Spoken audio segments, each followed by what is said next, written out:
इधर भगवान बड़े हो गए, भगवान का नामकरण संस्कार नहीं हुआ।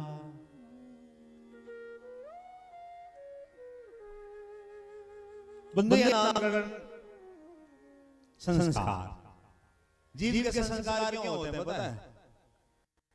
कभी विचार किया है कि संस्कार क्यों होते हैं? ये संस्कार किस लिए किए जाते हैं? बंधुओं, प्राचीन भारत में 42 संस्कार हुआ करते थे, धीरे धीरे समय बढ़ा तो 16 संस्कार, अब तो वही संस्कार रह गए, विवाह और पुनर्विवाह। सब खाए गए। बंधुओं, ये संस्कार मतलब शुद्धि, ध्यान देना।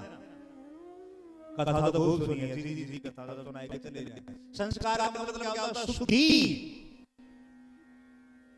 मनुष्य जब संसार में आता है ना, तो जन्मों की वासना, जन्मों को पाप, जन्मों के कुसंस्कार, जन्मों की वासनाओं को लेकर के आता है, जन्मों का पाप लेकर के आता है, जन्मों का कुसंस्कार लेकर के आता है। इंसान इतनी गंदगी लेकर के पैदा होता है। और हम लोग यहाँ कोई पहला जन्म नहीं है, और ये कोई पहला कलयुग नहीं है। अष्टाविंशतितमे युगे कलयुगे, इस 7वें मनवंतर का ये 28वां कलयुग है। 27 बीत चुके हैं। ये और ध्यान रखना, लोग कहते हैं कलयुग है, कोई पहलो कलयुग हो रही है। ये जो 7वां मनवंतर चल रहा है उसका ये 28वां कलयुग है। 27 बीत चुके हैं, कोई पहला कलयुग नहीं है। और हम लोग यहाँ कोई पहली बार नहीं आए, ना जाने कितने बार जिसके हम बेटा बने, ना जानो सिवा उससे पहले कई बार उसके बाप बन चुके।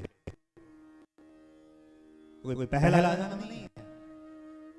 तो हम लोग जन्मों का पाप, जन्मों की वासना, जन्मों के कुसंस्कार लेकर के पैदा होते हैं। बंदो, सीधी भाषा में बताऊं, किसान खेत, किसान को क्षेत्र है, तो किसान जब गेहूं की बुआई चल रही है तो घर में जो गेहूं धरोए वो बीज ना है, समझदार किसान बोए।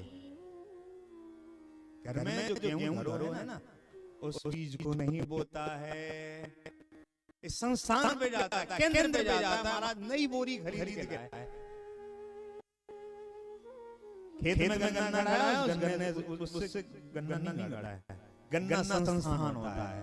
उस संस्थान पर जाकर के गन्ना खरीद के लाता है। जैसे गन्ना संस्थान से गन्ना खरीद के खेत में वो, अब खेत में खड़ा हुआ कोई महाराज काट के गाड़ा तो उपज सही नहीं होती है। घर में जो गेहूं रखा है उस गेहूं को बो दो तो फिर वो उपज नहीं होती जो पंतनगर वाले बीज से हो। ऐसे ही जब बीज का संस्कार होता है तो बीज अधिक मात्रा में पैदा होता है। ऐसे ही जब जीव का संस्कार होता है तो जीव के जो पाप है, जो वासना है, जो कुसंस्कार है, वो भी समाप्त हो जाते हैं और जीव कैसा हो जाता है? शुद्ध बुद्ध मुक्त हो जाता है। तो नामकरण क्या है? संस्कार है। 16 प्रकार के संस्कार होते हैं। और नाम कहीं सुन लिया, कहीं पढ़ लिया, ऐसे नहीं धरना चाहिए। बच्चा गर्भ में आया है तो फिर सक्रिय हो जाते हैं दो लोग, एक मौसी और दूसरी बुआ। जो सबसे बड़े पंडित और गूगल रूपी गुरु में खोजने लग जाते हैं। आज सबसे बड़ा गुरु कौन है? गूगल खोजने लगा कि बेटी होगी तो कौन सा नाम, बेटा होगा तो कौन सा नाम रखो ना जाए, नाम दियो हो जाए।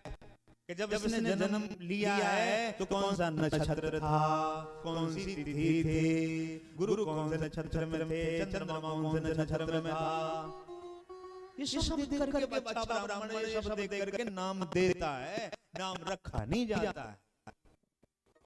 नाम कहीं पढ़ लिया, कहीं सुन लिया, उधर दिया, ऐसे नहीं चलेगा। और नाम जब भी रखो तो बुढ़ापे को देख करके भी रखो। जो नाम रख रहे हो ना, उसका बुढ़ापे में क्या असर होगा। आजकल तो नाम रखे जा रहे हैं, जैसे रखे जा रहे हैं उनको बुढ़ापे में कहा होएगो। जब बाबा होंगे तब बुलाए जाएंगे लड्डू बाबा, तो फिर कहा होएगो। अब कोई चीकू कह रहा हो,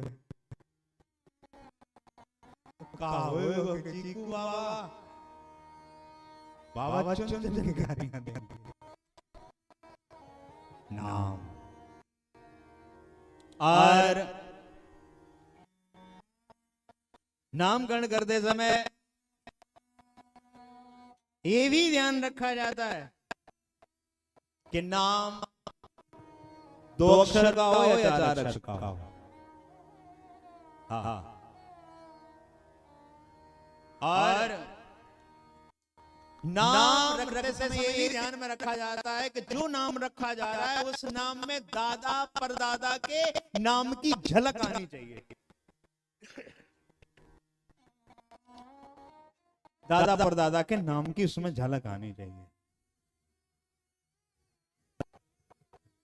और ये भी ध्यान रखा जाता है कि जो नाम रखा जा रहा है इस नाम का कुल में परिवार में कोई शत्रु तो नहीं था।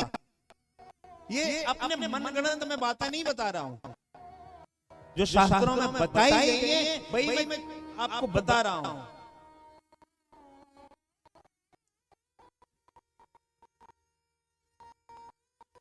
जय हो। क्या करूं, शांत हो जाऊं, आरती करा दो।